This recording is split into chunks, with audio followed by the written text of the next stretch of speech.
Welcome to the Develop Yourself podcast, where we teach you everything you need to land your first job as a software developer by learning to develop yourself, your skills, your network, and more. I'm Brian, your host. I think that the best thing a person could do maybe to get them job ready, and a lot of juniors are going to want to do this, but I think the best thing they can do is contribute to open source. What's your opinion on getting a tech job in 2020 versus now? Is there a difference? Yeah, totally a difference. Today, I'm joined by Amber, a developer who followed a very non-traditional path to get into tech. She went from teaching English, became an email developer, which I can't wait to ask her about because that's a title and a job I haven't heard about for a while. And now she's a CTO of a growing startup. Welcome to the show. Thank you, Brian. Feel free to ask me anything. Okay, we're going to do it. You said you were an email developer. Can you tell me how you landed that first role, like how you got into developing emails, and what is email development? Because people are probably thinking email development. What the hell is that? It's such a funny story because, like I said, I was my first year, I didn't really know what I wanted to do, front end, back end, full stack. I kind of had an idea, but I honestly wasn't really ready for anything. I applied to a bunch of jobs. I got a hit on an email development job. And I think honestly, part of what got me into it was that I was able to pass the coding challenge because it was just like HTML and CSS. It was almost more like something that was like an editing challenge rather than like a real deep technical challenge. But a lot of what the role involved was it wasn't really a coding role. It was more like organizational. This particular role wasn't. Some email developer roles are more HTML development, but this was more like kind of setting the emails up, monitoring the process. It was I learned some interesting things. Like I learned about A/B testing, which is, I think, still a really valuable concept in any kind of development work. But I think what I struggled with as an email developer was kind of realizing that this was not going to advance like my full stack skills because, they even in the interviews, they even said this is going to be like coding from 15 years ago. There's no React. It's maybe the tiny bit of JavaScript, CSS, and HTML. And I think that was those early jobs were kind of like when I realized, I need to be a little more intentional with like what I'm trying to do. If I want to be a React developer, I'm going to need to actually build stuff with it. And I can't just lean on my coding bootcamp to kind of get me there. And I think that the best thing a person could do maybe to get them job ready, and a lot of juniors are going to want to do this, but I think the best thing they can do is contribute to open source, but like really contribute, like treat it like a real job and investment. Most juniors are not going to do that. Yeah. I really want to ask about this because I have never really contributed to open source, and I've usually told people, hey, you know what? It's really difficult. Like maybe don't do that. And I think about that. I'm like, well, I know people do it, and I've done like a little bit of contribution, like through things like libraries I've used. And I'm like, oh, there's actually a bug I need fixed for work, and I'm going to make a patch and submit it. Tell me how you approached working in open source. Well, so I should put a little bit of a caveat here. When people say open source, they usually mean like VS Code, like Next.js. Like the big old libraries. Don't start with those big like professional software things. Find like a personal project that's like a kind of like I posted today about dance jives. We're building like a breakdancing application. Find something like that and treat it like a real like building it for an audience, because that's how I'm thinking of it. Like we're treating this like a professional application because we're hoping to make it one. And I think if you do that, you are doing real dev work and you're doing something probably similar to what you'd be doing for a company. But like maybe eventually stuff like Next.js, but don't start with that. That's just going to be too much. Try to find those kinds of open source projects. I know it's not always the easiest thing to find those kind of like accessible, for other people open source. You kind of have to look a little bit. There are a few floating around on LinkedIn if you know where you look. I've been kind of following things like I joined Built in Public. It's a little quieter right now, but something like that. David Weiss has Build to Give. It's for like working with nonprofits. There's that Chingu where they do different projects together. There's stuff like Gridiron Survivor. I think a baby developer who's trying to get a job, if they really want to put their money where their mouth is, show they can walk the walk, they should try something like that. Every time I get on one of those projects, there are people inevitably who they call themselves passionate developers, but they're quiet. They're not doing anything. And that's the thing, your friend David Roberts, I think he said this. Everyone calls himself a passionate developer. And, everyone says that. But when you're in a group and you're developing together, are you going to be the one doing anything? And I think those real like open source projects are a really great place to show that you are really going to put that work in. You're really going to do a dev workflow. I love everything you just said right there because yeah, that term passionate developer is so overused. First of all, it's really hard to like stand out. It just kind of it's very cliche nowadays, but it's like show me you're being a passionate developer, you know? Yeah. And Yeah. If I you're a like what you said about passionate open developer, source. it'll speak for itself. Yeah. For sure. Yeah. And then the open source thing, I think that's such a great take on it because I think that's like what when I hear open source, when I was younger, especially, I was like, how am I ever going to contribute to something like, it was Angular JS or Yeah. jQuery at the time? I was Exactly. like, how could I ever even attempt to do this? But you're right. If you either build something and open source it yourself and then look for people to contribute or join one of the many groups you just said, and really thank you for shouting those out. And I'll try to have links to those in the show notes as well for people to check them Yeah. out. That's a great way to do it. What's your opinion on like getting a tech job in 2020 versus now? Is there a difference? Yeah, totally a difference. I mean, man, when I got my first job, I said, I guess I started kind of in 2020. I think my boot camp ended Hmm. 2021. The end of it, I started searching early 2022. So it was right in the like post COVID boom, or I guess kind of mid COVID boom, however you want to look at Yeah, it. that's Anyway, right.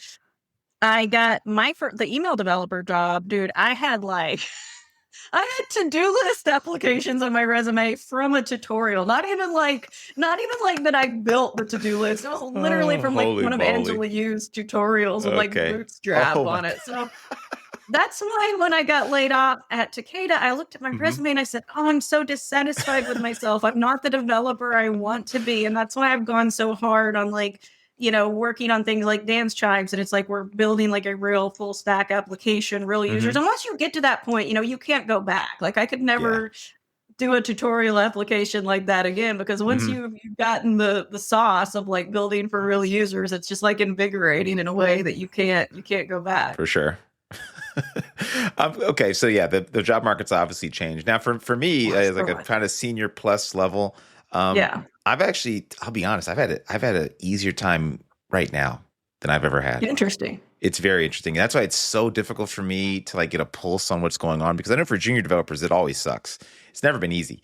But I know that it sucks more now, for sure. Like it definitely sucks a lot more now. What do you think junior developers like let's say you just got out of a coding boot camp like today. Like what do you think you would be doing or telling this person to do? I think kind of what I was saying earlier about like find a real project to contribute to. And like I said, don't aim for again, like VS Code, Next.js. I know that is open source, but like try to Hmm. find something like medium complexity, like one of those projects that is collaborative, that is floating around LinkedIn. Try to do something like that, I think, and really take it seriously and like really show up. I think too many juniors who just get out of a boot camp, like I said, they have this attitude that they're job ready and they're not. I see people who bare bones LinkedIn, no GitHub pushes, just got out of a boot camp. Their GitHub, if they have one, is full of boot camp projects. And they're Yep. like, I'm doing 30,000 applications and I'm not getting hired. It's like, there's like really Yeah, obvious why you're not getting hired. And I feel like people on LinkedIn don't really want to just admit that is I because some know. people are just not hireable yet. Like, Yeah. I think that some of the advice on LinkedIn that is good advice for a developer of your level is maybe not as good for just a total baby developer. Like This is just go true. network, go message people at companies. It's like if you're Yeah. messaging people with bootcamp projects in your GitHub and they're like a CEO at like a big AI startup, how are you offering that person? I know it's harsh, but I think we need Hmm. to keep it a little real. Like you can grow. I mean, you said I think I've grown in a lot in the last year, and I think that's just because it wasn't because I took a ton of boot camps. It was because I said I have to grow and I have to take this seriously. And I think Hmm. that's what a lot of people don't really want to do. I think they want a boot camp, they want a one and done. Maybe they want another boot camp or something that kind of keeps pushing them along, but they're just not really taking the reins. The people I see succeeding, even if they're juniors, are the ones who are really seriously taking the reins. Like I saw one developer, she was talking about how she did an immersion year. She did all these collaborative projects, like Hmm. free ones. She found a free mentorship site, ADP list, joining small group discords and like really actually building stuff. I think that is really kind of what it takes to get your foot in the door. Cause I think this market is more than ever about you have to really prove you can do it. You can't just say you're a passionate developer anymore because Yeah. you've got 30,000 other people with that same line in their LinkedIn bio. Yes, and I like what you also said about the overemphasis on networking with the underemphasis on like what value are you going to provide here? because I can tell Yeah. you that as a former manager, I would get people in my inbox and they would send me things like their portfolio, and I feel like I'm probably nicer than the average person because I am so present on LinkedIn that I am going to open up your DM. I am going to see it. Oh, let me see what this person made. Just let me give them a shot. And I gotta tell you, I saw some stuff like this. You should not be showing anybody this. I put this in mobile view. It breaks. It's Yeah. like there's like misspellings in the page. It doesn't work. The thing that you think works doesn't work. There's images that don't have anything there. I was just blown away. And then I'd go to their GitHub, like you said, and it would be nothing.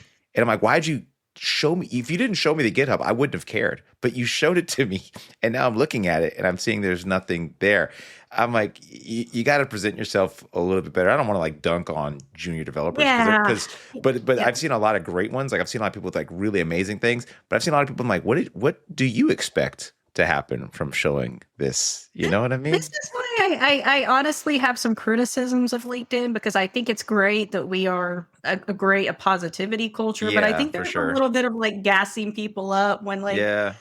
look, go join, do LinkedIn, but also join Reddits and Discords that are not as much the gassing up culture and get some feedback from those. Like, go to somewhere like Reactive Yeah. Flux, where like you share your portfolio. There was a guy who shared his portfolio in there and Yeah. got 9 poo emojis because stuff was breaking on mobile, and I could tell that's why he was getting Hmm. those reactions. So, like, go to somewhere where you're gonna get roasted a little. Like, I think junior developers, it's hard because they're I've been more fragile at that point. Me A too. lot of juniors are a little more fragile, and it's they want to be gassed up, right? But like, go somewhere where you're gonna get a little bit roasted. I think that might do more for your growth than like coming on LinkedIn and be like, yeah, I'm passionate. Everyone's like, you got great energy, and it's like, but that is not a referendum on your actual technical anything. Like, there's got to be that balance. So I don't mean to be Hmm. harsh. I don't think of myself as a harsh person. I'm harsh with myself, if anything. But like, Yeah. I think that is what it needs to grow a little bit. Some of that environment. I feel you. Sometimes I'm like, I feel like I'm overly nice, but even me on LinkedIn, sometimes I'll say something just a little critical, and people like flip out, and I'm like, what is the deal here? Like, chill out. You know what I'm saying? I got to try to keep it real with you too, because I want to see people succeed. I honestly, genuinely do. Whether you go to Parsley or whatever you're doing, I want to see you make it. If you're putting in all that effort and time, I would hate to see you not make it because that sucks. That's a terrible, terrible feeling. Speaking of LinkedIn, you're very active on LinkedIn.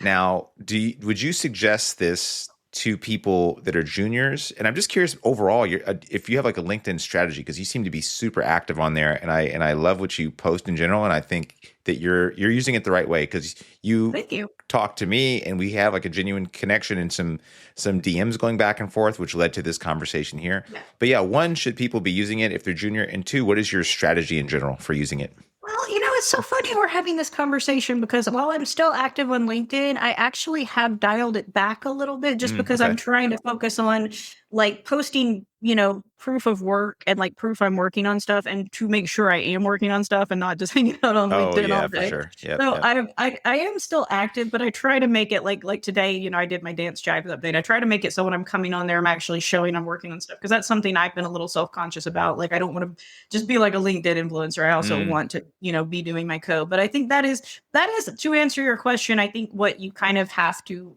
gets a little tricky with juniors, and there's nothing wrong with like being, like if you just want to hang out on LinkedIn and you want to do that, sure. that's one thing. But like I think there's kind of this the way networking gets talked about, I think there almost becomes this subtle implication that like being a LinkedIn influencer is what's going to get you a dev job. And I am not convinced of that. In fact, I dare I say part of why I've scaled it back a little is because I kind of worry maybe some recruiters are seeing me posting all the time and Yeah, thinking, is for this sure. person going to be posting on LinkedIn at work? Or are they going Hmm. to actually be pushing code? And, in these open source discourses, some of the people I know who are really showing up and doing the code are not always the most LinkedIn active or the most LinkedIn popular people. I think Yep. LinkedIn kind of can give people a false idea of who's really a strong dev because like charisma on LinkedIn starts making people feel like your dev stuff. And I don't want to be that. Like I don't want people to think, Amber knows her stuff because she's active on LinkedIn a lot. So I do want to be active on LinkedIn, but I also want to make sure I'm like that I'm showing up and I'm actually doing stuff. And I feel like you run that risk of like LinkedIn activity at the expense of like really doing a lot of dev work. That's what I kind of start to think about. I appreciate that take because I think of this myself. I don't know. I know I have a business. And so I'm on there and I do this for marketing. Now, if I was a junior developer, I wouldn't copy what I'm doing at all. I think that's a really bad move. And it's also going to Mhm. take away a lot of valuable time from doing, like you said, the Yeah. actual work. And hey, before I let you go, and I appreciate you spending time talking with me today. I really like your direct keeping it real. That's always the most important thing. We get too much fluff out there nowadays, too much advice that is like well intentioned, but doesn't actually is not really practical. So I appreciate you keeping it real with us today. Before I let you go, I got a few hot takes I want to get from you. Sure. What's one piece of advice that you think is completely wrong, but we keep telling junior developers? Oh gosh, I'm glad you saw. You really know what my favorite topics are because I was just thinking of this before we did the podcast. I was thinking of my spicy hot takes, and I was like, Okay, should I go into those? go And then you please. There we actually go. We got to hear them. I think that the biggest advice that I think is wrong that I see people saying is I think a lot of LinkedIn advice comes from the perspective that every developer is already hireable and they just need the right course, the right trick, the right amount of networking to get them there. And my spiciest take is I do not think everyone is hireable yet. Like I really do Mm-hmm. not think if you just came out of a boot camp and you are coding to-do lists with a tutorial, maybe you are not hireable and maybe that's okay. Maybe you need a few more months. And I know that's hard because you need money.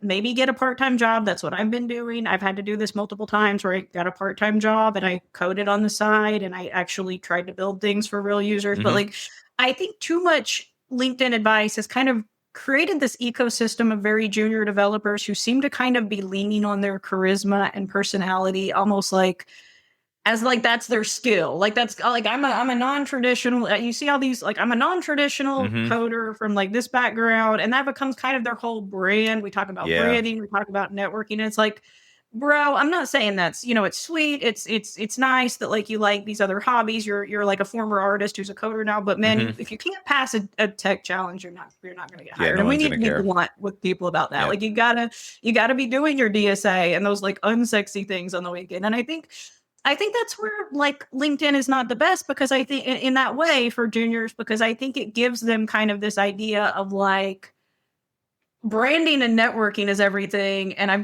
got a little bit of tech skills. And if I can just make myself the most likable, I'm going to get hired. And it doesn't matter if and you'll see this with these Glurgy stories. Like, Mm-hmm. there was this guy and his tech challenge wasn't the best and he was rough and he failed a DSA, but I hired him and then he became my best developer. And you see these Oh stories, I don't know if yeah. they happen, but you see them all the time on LinkedIn. I'm like, okay, and how many times was there that guy who he didn't become the best developer? He got put on a PIP and he got laid off. You're not going to see that story. That's Right. not heartwarming, but or even maybe he didn't get put on PIP because he got laid off anyway because it's a FANG company and they laid off 15,000 people. So Yep. Yep. that's my spicy take. I think you've got like so many juniors who are kind of just leaning into this wholesome, scrappy, like I'm, Bob, and I come from like this non-tech background, and now I'm this aspiring, hopeful, etc. developer Mm-hmm. who's passionate. It's like, you got to do that hard, the like I said, the unsexy work. You got to prove you're really going to go in and build features, and when you get a production bug like a React strict mode bug, a hydration bug, that you're really going to do it and not just sit there and go, Yo, my God. Oh, I like everything you just said. Now you already got my brain spinning for posts I want to write, but I'm also nervous to even write some of this stuff. But you're right. You're right. We both come from non-traditional backgrounds, and now I play that up more. But that's after 11 years of doing this professionally that Yeah. I feel more open to talk about my personal life a little bit more because I kind of feel like I proved myself. Part of me wishes I hadn't waited this long to kind of talk more about my personal life, but at the same time, I knew that no one cared really. I'm like, no one's going to judge me on my personal life. They want to see, yeah, can I pass the coding challenge to get to the job? And most of your coworkers are going to have computer science degrees. That's just the reality. So you're Yeah. competing with them. You want to speak the same language as they do. And they're not necessarily going to care so much that you came from a non traditional background. It might be interesting personally to them, but they don't really care as far as the context of you being a fellow software developer on their team. Yeah. Super. Yeah. I love that hot take. A couple more for you. What's something that you think juniors obsess about that that no one cares about. I think depending on how you characterize projects, I think like when you talk about projects like bootcamp or tutorial projects, I think having a portfolio with projects is something that junior developers kind of obsess about. When we talk about, projects, we mean like shipping something end to end or building something for users. I think Hmm. juniors obsess about that a little too much. I think we've already kind of discussed like the maybe obsessing a little too much about like your social network and maybe not obsessing enough about like getting technically on the level. I Yeah. think juniors don't focus enough on learning to love the pain of debugging. I think that is really what separates the people who are going to make it and those who aren't, because debugging is not glamorous. It's not like a TikTok where it's like my cozy day at Google and you're, at the food area. And, I think when you get one of those, I had like this awful goblin bug in one of my open source the other day where React strict mode was running everything twice. And I tried so many ways to get to the bottom of it because it looked Hmm. like a step closure. It looked like other things. And I was pulling my hair out. I think you really have to, there will be so many of those painful things and you really have to learn to love that. And I think a lot of juniors have to really need to really be oriented their attitude on that. And like, you have to be kind of like John Wick with like, I'm going to solve this bug no matter what. And That's right. I think that's not really the attitude. So I think they obsess about that. I think, I think, oh, another thing, I'll be real, Yeah, to yeah. to your point, obsess too much, and this is something I'm getting out of. I've been this person in the past, obsessing too much about wanting to try cool tech. Like you learn about a library or framework, you got to Yeah. put that library or framework in your project. Like, Yep. you Yep. learn about like Prisma or Postgres or Docker. Oh, I want to work with that. You want to Hmm. come up with a reason to work with that. And it's like, it should be the other way around. You need to use that stuff when you have a use case for it, not because you heard about it and it sounds cool. Yep. And so you've got like a game and you're trying to put like nine libraries on it. And it's like, no, you use that. Like, if anything, I think the thing a lot of juniors don't get is that more senior people are often taking out complexity. They're also often reducing complexity where Hmm. possible. Yeah, the most important thing, in my opinion, you can do is usually remove lines of code. If you can Yeah. remove lots of lines of code, that's a really great day at work, in any code base where you're just like taking out lots of stuff. And you'll just naturally come across instances where you will get to use a lot of cool kid stuff. Now, I have this problem really bad too. I love chasing shiny objects. I'm always like, oh, I want to use this. Oh, a new agent library came out. Or, oh, Yeah. here's some new friend. I got to try this out. And I'll do this little weekend project. And it can be fun, but you have a limit, right? You just have a time Yeah. limit. You have a limit to how much you can deeply go into something. And you can become what I like to call a Swiss Army knife developer, where you do a little bit of everything poorly.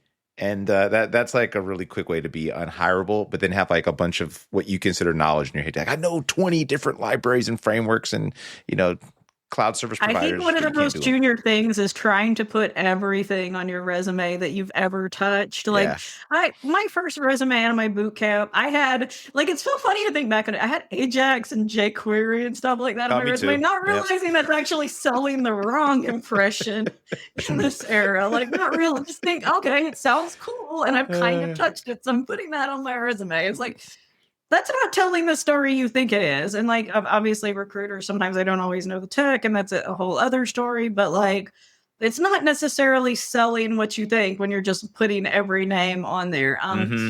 It's like I said, it's those non-sexy fundamentals like the data structures and algorithms, which I'm trying to make myself do more up to. I've started to learn to like it. It took a little while, but I am learning to like it. But it's that Yep. fundamental stuff, closures in JavaScript, this keyword, what those inheritance, object-oriented programming. It's that fundamental stuff that doesn't sound as cool, but that is what you really need to be like learning. That's what's gonna put you on the level of the computer science people because they're coming out knowing that stuff, and a lot of boot Yep. camp grads are. And I think that's something I wish I kind of internalized earlier. Yeah, that's a big one. Because that's the biggest difference when you come into your first job. You'll typically work with other people that have a computer science degree, and they may be a little less used to using frameworks like React or Next.js or whatever, but they have a lot deeper fundamental knowledge. And at some point, they will be able to accelerate past you because the higher up in the career you go, the less it is working with the frameworks and things, and more like system level thinking and how to construct code that's extensible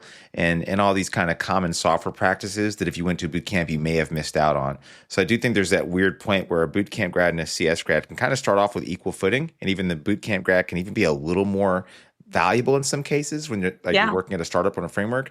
But then at some point in that 3 to 5 year range, I do see this happened to me where the CS grads were just blowing me out of the water, and I had to do all the things you're speaking about, like double down on fundamentals in order And to I just keep think up. I think when people talk about how rough the market is, I think the divide you're talking about is really where I feel like I don't see this being articulated enough, but I think Hmm. that's really what's separating people who are struggling less from those who are struggling more, because I think there are a lot of people who have maybe even had industry jobs for a few years, Yep. but have not been forced to learn those fundamentals. And now it's like suddenly the bar for those fundamentals has just gotten really brutally high. Like everyone has coding tests. You know, if you, Yep. it's before you could kind of in 2022, I think you could kind of sneak by just on being kind of scrappy and knowing some frameworks. And I think Hmm. that now the devs I see who are making it and not struggling as much are the ones who really actually are learning or have learned those fundamentals. And I think it's really a difficult market has kind of shaved, I don't know, the ice off the top, or like the glacier, and it's kind of hiding what's underneath. And that's what I feel like I'm seeing as I work with other devs and I kind of see what people are going through. And I'm not like I said, I don't I on my fundamentals, I'm working on strengthening them too. Like I'm doing the DSA, I'm Hmm. reading the JavaScript documentation, right? Like I feel like I've got to know those fundamentals. I agree with you. I think that's another interesting topic for the show. Hey, thank you so much for taking time to speak with me today. I really appreciate it. I think I'm going to be Yeah. playing this episode back to get some ideas for the next things I want to talk about, because I think you give me a lot of great ideas too Yeah, for all the hopefully I things you've wasn't talked too about. blunt. I kind of did. I kind of been I'm holding a lot glad of you this in, were. and I kind of went all out. I'm really glad you were. I'll have your contact information in the show notes. We should do another show where we roast people's resumes in the most harsh way possible. Maybe that would be Oh a yeah, nice, that'd be a absolutely. good one. I'd be happy. I'd be happy to do that. I'm always like I need to update my resume. I need to update my LinkedIn. It's been on my mind. I think you can always push yourself to do Hmm. better, right? And that's good. That's what we should be doing in this field. 100%. Well, if you want more genuine hot takes, follow Amber on LinkedIn. Thanks again. Thank you, Brian. It was so nice talking to you. You too. That'll do it for today's episode of the Develop Yourself podcast. If you're serious about switching careers and becoming a software developer and building complex software and want to work directly with me and my team, go to parsity.io. And if you want more information, feel free to schedule a chat by just clicking the link in the show notes. See you next week.